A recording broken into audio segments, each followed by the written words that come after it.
আমরা কুরবানি দেই, পশুর সাথে একটু আচরণটা কেমন হবে, এই আচরণগুলো আমাদেরকে জানতে হবে। রাসূল সাল্লাল্লাহু আলাইহি সাল্লাম কুরবানির ব্যাপারে বলেছেন ঈদগাহে যাওয়ার আগে কুরবানি দেওয়া যাবে না। দ্বিতীয়ত রাসূল সাল্লাল্লাহু আলাইহি সাল্লাম কুরবানি নিজ হাতে দিতেন। সুতরাং আমাদের একটা চেষ্টা থাকা দরকার, আমাদেরও একটা চাহিদা থাকা দরকার যে আমার কুরবানিটা আমি দেব। আপনি কুরবানি দেওয়ার সময় কুরবানির পশু যেন কোনো ব্যথিত কোনো কারণে কুরবানির পশু যেন ব্যথা না পায়, কষ্ট না হয়, এ প্রচেষ্টা করতে হবে। রাসূল সাল্লাল্লাহু আলাইহি সাল্লাম এই ব্যাপারে বলেছেন যে তোমরা তোমাদের কুরবানির পশুর সাথে ভালো ব্যবহার করো। কি ভালো ব্যবহার? রাসূল সাল্লাল্লাহু আলাইহি সাল্লাম আমাদেরকে বলেছেন যে তাকে জবাইয়ের ক্ষেত্রে তোমরা ছুরি ধার করো, ছুরিটাকে শান দিয়ে ভালো রাখো, তবে গরুর কাছে নয়, পশুর কাছে নয়। পশু যখন জবাই করবে আরেক দিকে শান দেয়, আপনাদের না, একদিকে পশু দ্বারা করো না, আরেক দিকে শান দেয়। রাসূল বলেছেন না, এটা করো না, তোমরা বরঞ্চ আগে থেকে কুরবানি দেওয়ার জন্য এটাকে শান দিয়ে রাখো। রাসূল সাল্লাল্লাহু আলাইহি ওয়াসাল্লাম নুদিফা ইহদাদু শারফাতিহি কাবলাল ইদাহা, কুরবানি দেওয়ার আগে তুমি তোমার ছুরিকে কি করো? ধার দিয়ে রাখো।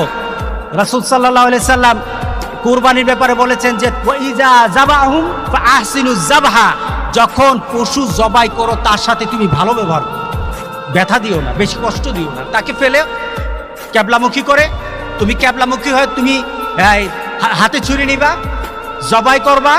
জবাইয়ের ক্ষেত্রে তোমরা কিছু নিয়ম নীতি মেনে সেটাকে অগ্রসর হবা, নিয়ম নীতি মেনে অগ্রসর হবা।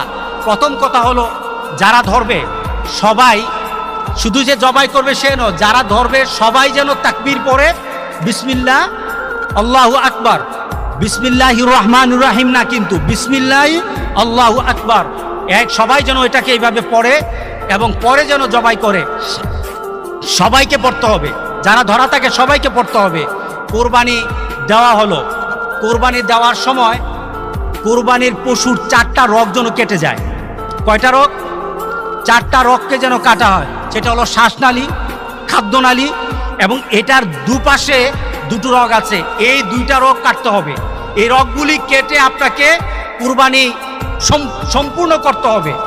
তবে আমাদের সমাজে আমরা একটা ভুল কাজ করি, এটাতে কিন্তু কুরবানির অনেক সমস্যা হয়ে যেতে পারে। কুরবানির রগগুলি কেটে দিয়ে কুরবানির পশুকে জবাই করতে হবে, আর আমরা করি কি, ছুরি দিয়ে আবার একটা গুতা দেন কিনা, এটা গুতা দেন না, এটার ঘাটটার মধ্যে একটা গুতা দেন, এটা ঘাড়ের মধ্যে। আপনাকে ঘাড় কাটতে তো বলা হয় নাই, আপনাকে কণ্ঠনালী কাটা হয়ে গেছে, শেষ। আপনার দুটোর আরো বাকি 3টা রগ কাটা হয়ে গেছে, শেষ। এটা আস্তে আস্তে নিস্তেজ হয়ে যাবে। কিন্তু আমরা কি করি, ছুরি দিয়ে একটা ভালো করে গুতা দিই। এই গুতা দেওয়া যাবে না।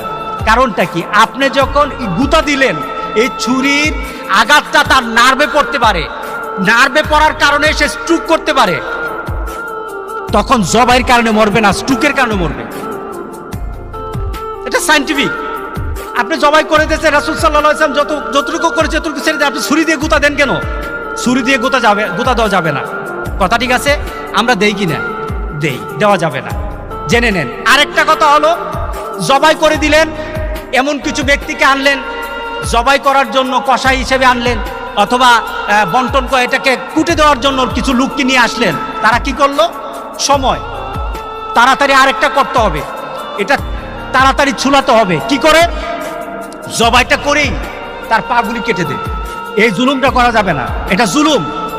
কারণ তার জানটা কিন্তু এখন আছে, আপনি তার উপর আঘাতের পর আঘাত দিচ্ছেন।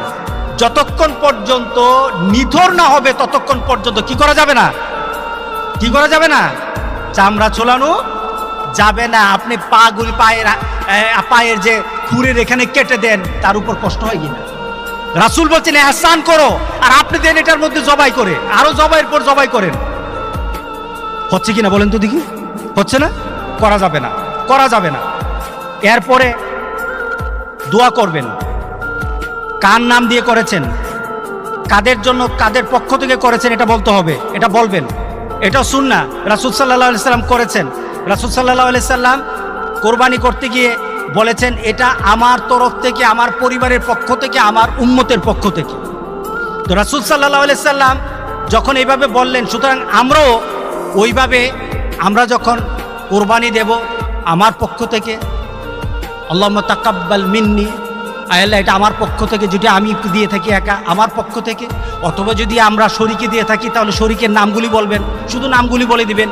এরপর যদি আপনি মনে করেন না আপনার পরিবারের জন্য, তাহলে আপনি এতটুকু আল্লাহুম্মা তাকাব্বাল মিন্নি ওয়া মিন আহলি বাইতি, আমার পরিবারের জন্য। আরবিতে না পারেন বাংলাতে বলেন, কবুল করবে কে? ইনশাআল্লাহ।